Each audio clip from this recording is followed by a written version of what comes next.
comes Olivia. Simino now, right on the wire. Hello and welcome everyone. I'm Immanuel Gerschenson, joined by Proto Hall of Famer Rafael Levy, and we are in Madrid at GP Madrid 2014. And we only have 3 matches left to go. That means we are in the semi-finals, which are about to start, and then we'll have only the finals left to crown a winner here in Spain, Madrid, Spain.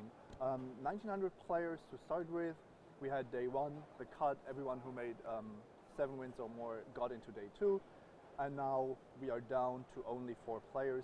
We'll have to see who makes, and we have some very interesting decks in the feature match area still. We are ready. This is the semi-finals of GP Madrid 2014.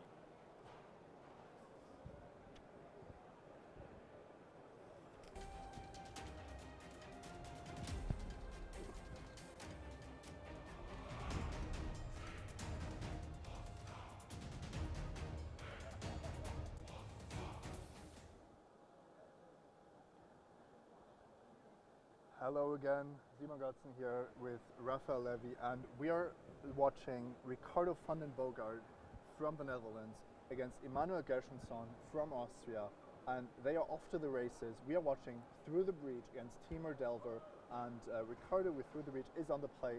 2 mountains to start things off, and Immanuel Gerschenson is fetching for his first dual land to start off the game. Rafael, who do you like in this matchup and why? Well, I'd like to see Through the Breach win this match. I like the underdog stories, and the Delver has been around for like, it's been very popular, but it's not doing too well. It's not been doing too well in the late tournament. We've seen Ivan Flosh winning for 12 rounds and falling short of making top 8 in the last few rounds. Very closely, yes. So would you say that Treasure Cruise is maybe not as good as people thought? It probably isn't. So this game is probably going to show that, right? Is this going to be the Treasure Cruise deck, or is it going to be the crazy Through the Breach Primeval Titan deck? Well, I'm pretty sure like the tournament has proven that Treasure Cruise is not what people thought it was. Let me interrupt you here right now, because we have a text input, which is always great to see what people are up to. This looks a bit awkward. I see 2 mountains in play, 1 mountain in Ricardo's hand, Chalice of the Void, Search for Tomorrow, and a Summoning Trap. So actually, except for the Chalice, no playable cards, and Ricardo opted not to play a Chalice for 1 here. Yeah, maybe he was playing around a Spell Snare? Spell Snare or Spell Pierce, maybe? Or Spell Pierce, yeah. But in any case, there's no... I'm not sure why he didn't play it. So there's actually Chalice of the Void, one of the main reasons why Ricardo is running this this deck, Chalice of the Void and Anger of the Gods to... okay, looks like now he would be playing it. No, Ricardo opting not to play a Chalice of the Void here again. He does need to draw a green source, otherwise he won't be casting spells. Immanuel with the Lightning Bolt to the face, so also not a very aggressive start here. He's Timur Delver, so he has Tarmogoyfs in his deck. He's keeping the blue mana up just to counter. So now we're gonna see Immanuel play some stuff. That flip card there is a Delver of Secrets, which can flip into Insector Aberration if the next card on Immanuel Gerschenson's top of the deck is that is it an Anger of the Gods? So Ricardo, it looks like he's just drawing and casting the spells that he can actually cast. I'm not so sure about the Chalice of the Void, Raf. Like, not playing it means that it's also not countering the 1 mana spells that you want to counter. I agree. I'm not sure why he didn't play it for 2. I mean, for 1, for 2 mana. For X equals 1, because the casting cost is XX. Yeah. So Delver of Secrets is allowed to trigger, and it's Insector Aberration right there. Immanuel Gerschenson looks to be in a great spot, Raf. Well, since Ricardo is not able to cast any of his spells, it's definitely a good spot. Is there a Remand in Immanuel's hand? Yes, there is. He has a Remand, he has Lightning Bolt, he has an Electrolyze. Electrolyze maybe not the best card, but it still cycles. Now, is Ricardo being punished for keeping this hand here? Yeah, probably. Like, he's drawing the cards he doesn't want to draw now. That's an Emrakul. But he does have 4 Emrakuls in his deck. Oh, yeah. Well, he doesn't want to draw it now. Sometimes he just want to draw it when he has Through the Breach. Riemann on the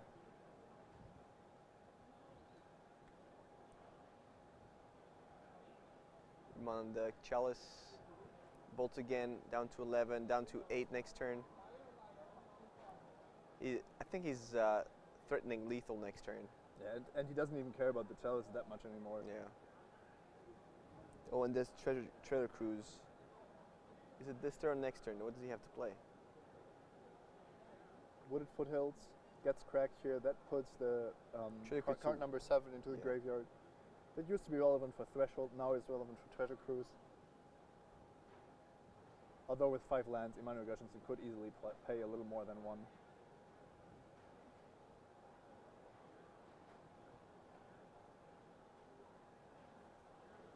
I feel this is kind of unfortunate. Like Ricardo, I think, deprived himself of the chance to really win game 1 here. He was on the play, right? Yeah, he was on the play. Yes. Without green mana. That was a little optimistic.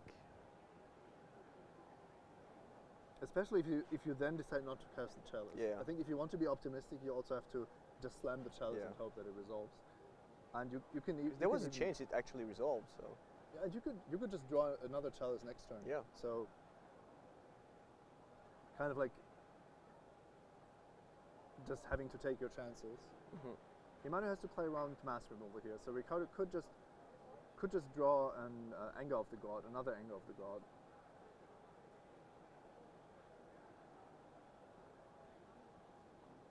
Alright, so it's Anger or another Farseek, and that's game. That was a very risky keep that didn't pay off at all. In a deck with that much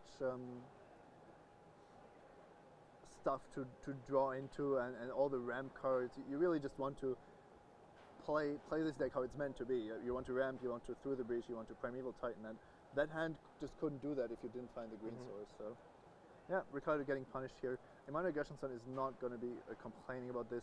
Now we see both players consult their deck lists. That is something that you can do in the semifinals to ease sideboarding a little bit. So the deck lists of both players are effectively known to each other. So Ricardo is bringing in 3 boils. Well, that's why he put aside. Boils have been quite good for him this whole weekend, catching a lot of people by surprise. Now, even if Immanuel knows about them, it's kind of tough to play around. It's instant, end of turn. It is a 4 mana spell though. Do you have the deck list in front of you? I have the deck list of Ricardo here, and he has Leylines of Sanctity, but I wouldn't think that the Temur Delver is the kind of matchup where you would want to bring that in. Not really. I see 2 boils, and yeah, not really a lot here. Defense Grid maybe? Would you want to protect your spells?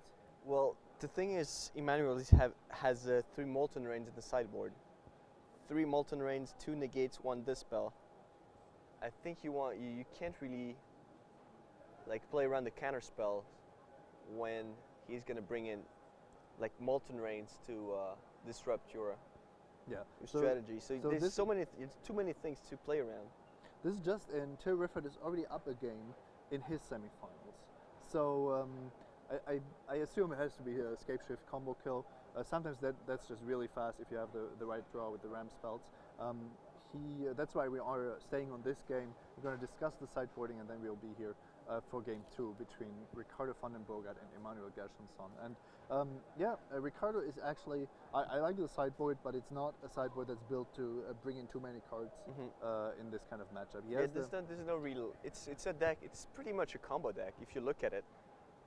Yeah. And you can't really take out too many pieces. Well, there are chalices. The chalices are like main deck sideboard cards. And same as Anger of the Gods. So it's pre-boarded, but you take out the cards that are wrongly boarded. Yeah. You would take out the chalices if you don't want them. You could take out the Anger of the Gods. You could take out the Obstinate Bailoff, depending on the matchup. But in this matchup, you want all of these cards. I don't think you'd actually take out Obstinate Bailoff. In any matchup. Or because of the creature count? Yeah, I think you need to keep at least 10 creatures. to make summoning check, Yeah. not completely Yeah. miss. Okay. Yeah, the last time this was relevant, I think, was in Zendikar Standard when people were trying to just hit Emrakul, maybe Ulamog, and yeah, there were some other fatties you could Titan. you could hit. Titan. The Titan, Of Ulamog, course, Primal Emrakul. Titan. I think it was Wormcurl Engine. Sometimes Avenger of Zendikar also. Wormcurl Engine. Played a deck like that. That was in Spain, in GP Spain, in Barcelona. I love that deck. I love the summoning trap feeling. Yeah. Like, of course, if you miss, it's pretty. It feels pretty bad, but I think depending on your deck, you have an 80% chance of hitting or even higher, and it's definitely gotten me pretty good. I think I mana leaked Knight of the Reliquary once at Worlds, and I knew my opponent would have the summoning trap, but the Knight was also beating me, or would be beating me. So I mana leaked. He just showed me the trap, and then there was Emrakul. And it's kind of bad if you know there's a trap, but you still have to accept it. So Ricardo is going to be on the play, maybe with a better draw. Takes a 7, and so does Immanuel Gerschenson. As I've said, we are looking at the Netherlands against Austria here. Ricardo van den Bogaard, as you can tell from the name, maybe is from the Netherlands. Immanuel Gerschenson is from Austria. And yeah, maybe Summoning Trap is going to play an important role here, with Immanuel having some counters in his deck.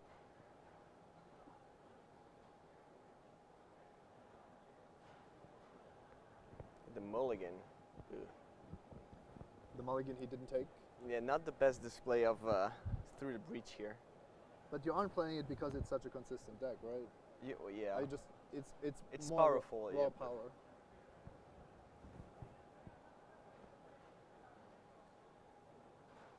So you aren't entirely convinced by Treasure Cruise. I've heard Marin talk about it. He said sometimes you see people, they have 3 Treasure Cruise in hand and they can't cast their spells. I haven't seen that too often. Yeah. It feels like when Treasure Cruise, it's actually hard to say. When Treasure Cruise is good, it's very good. But then you're also often winning already. Yeah, but when you're like far behind, especially with this deck, Treasure Cruise is very hardly making you win. So it's not exactly a win more, like how do you say it? Like win more when you're ahead. Yeah. There's an expression to say that, I don't remember. Anyway, you get a little more ahead when you're ahead. But yeah, of course you need it if you play against another Treasure Cruise deck. Yeah, clearly. And it's definitely going to be about who's drawing the most cards. Mountain from Ricardo. And no green source again. Is he going to play the whole semifinals without? That wouldn't bode too well. Oh, he brought in plays defense grid. defense grid. Oh wow. Yeah, he's just. It is a mulligan to 6. That's what I can say. Yeah. Well, if he actually draws a green source. That was somewhat true of his game 1 hand as well. Now, is he gonna keep the defense grid for now? Is he gonna hold it? Just like the chalice. Like the I chalice. don't think that we're gonna see that. How many green source is he actually playing? Why don't you count it for us? That's what I'm gonna do. So it's 8, 12, 14. It's 14. It's 4 Wooded Foothills, 4 Arid Messes, 4 Stomping Grounds, 2 Forests. It's 14. 14 untapped green sources, and then there's 9 mountains and 3 Valakut. So still 11 lands that don't produce green. Like 14 is actually not too many. Like I remember that was. Oh no! Look, he didn't play the defense grid. So he played the same game as the first one. So yeah, that was actually when Valakut was in standard. That was the problem with the deck. You could not play enough green sources. You wanted to play more green sources, but you needed a lot of mountains. But there are only 4 stomping grounds available. So yeah. But the thing is, you could be running more fetch lands in this deck, right? Could be running more fetch lands, yes. Maybe even Misty Rainforest. I don't know how critical it is, like how problematic it is to get a forest first. Like, but I wouldn't think that I burn you out with mountains and Valakut is the main game plan, because if you have Primeval Titan, you're going over the top anyway. Emrakul the same. So just having that green source is super vital here. Now, Ralph, explain to us what the decision process behind not playing defense grid is. I don't know. So is this again like he doesn't have any other play, so I don't see a reason why. Like if he has to play around Spell Pierce, like there's no way he can actually play around the Spell Pierce, because that's like if he draws a green source, he will want to play his Search for Tomorrow to get a land. So I'm not exactly sure why he's not playing it. And the way Summoning Trap works, it's only relevant if a creature spell gets countered. Yeah. So is he hoping that his opponent counters Sakura Trap Elder? I don't know. That would be. That sounds pretty ambitious. Yeah. After Gitaxian Probe, and also Immanuel Gerschenson knows the exact list he's running.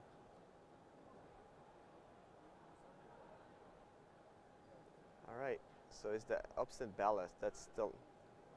He did resolve the defense grid, so he made sure that it couldn't be countered, which has to be what he was trying to do here. Tamurov could be an issue, because if once it grows out of Anger of the Gods range, it's actually something that Ricardo has trouble dealing with. Now, can you tell from the graveyard how large the Glyph is? No. I see Gitaxian Probe and I see lands. It's 2/3 or 3/4. I don't know if he has an instant. Is that what's the second spell he played again? Yeah, can't. Oh, is that no? It's not a thought score.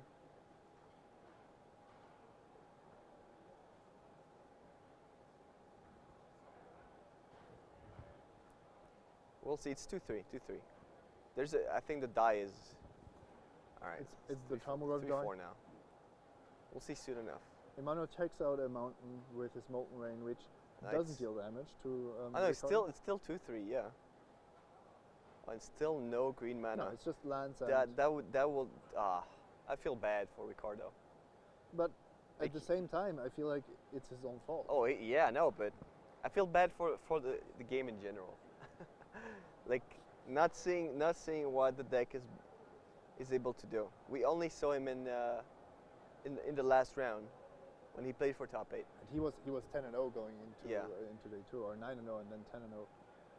Played a great tournament so far. That feels pretty miserable when you just lose 2 straight in a row, and you can't really display what your deck can do. Look at this. Yeah, now he's Tamurov, Delver, go, and it's almost threatening lethal. Not quite, but this is just gonna need. That's gonna be way too late. Ricardo goes to 13, I would guess, to fetch a Stomping Ground here. Like, is he getting Stomping Ground? Now he's hoping, like, if only he didn't have his defense grid, that Immanuel would counter with like a Disruptive Shoal or something, so he could play his Summoning Traps. Immanuel Gerschenson is tapped out, so no countering the. Yeah, no, Sakura Trap Elder. Yeah, without well, that was like an impossible scenario. Like without the defense grid, he could have played Disruptive Shoal. Then he could have played his Summoning Traps. Never mind, that's like very far-fetched and not very interesting. So, Immanuel just attacking with everything, offering the trade of Delver and Sakura Trap Elder. Ricardo needs the land offered by the Trap Elder, though. He's also on 13, so does he sacrifice before damage? Yeah, so it's going to take one more. That grows the Tamurov, though. Yeah. Yep, down to 8. If he draws a land, is he going to be able to do anything if he actually draws a land? He casts Obstinate Bailout. That's going to be the strongest play. Yeah. Tamurovs are now 3/4. If Immanuel has nothing, he can't attack. But if he has an instant on top of his deck, an instant to cast, that's not the right land. Pretty much anything. The problem is that even if he draws another land next turn, like that means he can play through the breach, but he has nothing to. Yeah, he has nothing right now, so he isn't even winning. He's pretty much, well, Rich doesn't like when I say that, but it's pretty much. Yeah, over. Let's say his chances are slim. Yeah. Like there's no out there. So, like we said, if Immanuel is really holding reactive, for example, just counter magic, he isn't going to be able to grow his Goyfs this turn. So if Immanuel draws a land, then I think there is no attack for him. If he draws a land. Yeah, if he doesn't flip the Delver here, or he even has the fetch land, so he gets to get two looks at things.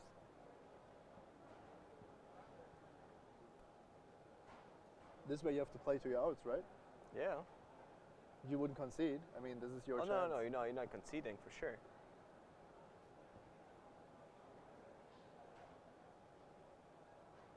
Now the problem is if this Delver flips. Yeah, what is it? Oh, it's a remount. Ooh. Well, that doesn't do anything. Well, it does, the right? remount doesn't. It could remount. You just have to pay. You can remount. You can remount. Oh yeah, that's right. But it doesn't grow the Goyfs. Yeah. So Ricardo goes down to 7. I don't think most of our viewers know what City of Solitude does. Oh yeah, well, sorry. You're a bit too old. City of Solitude is an enchantment. You can only play spells during your turn. Yeah. Defense grade a bit less effective. So he draws a Primeval Titan. Oh, did you have the Search for Tomorrow already? Yeah, but. All right, so he's 1 mana away from he's going to be countered. He's going to be remanded. Search for Tomorrow is going to be remanded.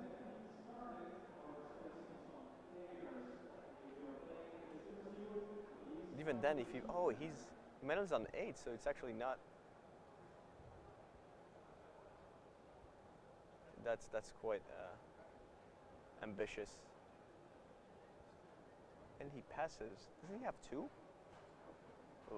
Yeah, but this is it, right? The second Delver flips. Now you can attack with all of your creatures. 6 in the air brings Ricardo down to 1.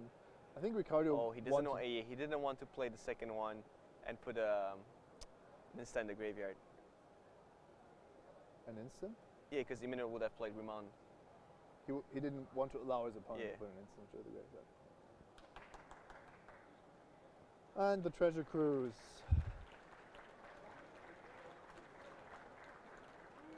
Oh, is that a Ancient Grudge? Oh, that would also pump the Tarmogoyfs. It would be instant land. But you can just attack, right? Yeah, you don't yeah, need yeah. to pump the Well, he's Tarmogoyf. just dead here, right? Oh yeah, he's just dead. And we on just board. heard some clapping from the feature match area.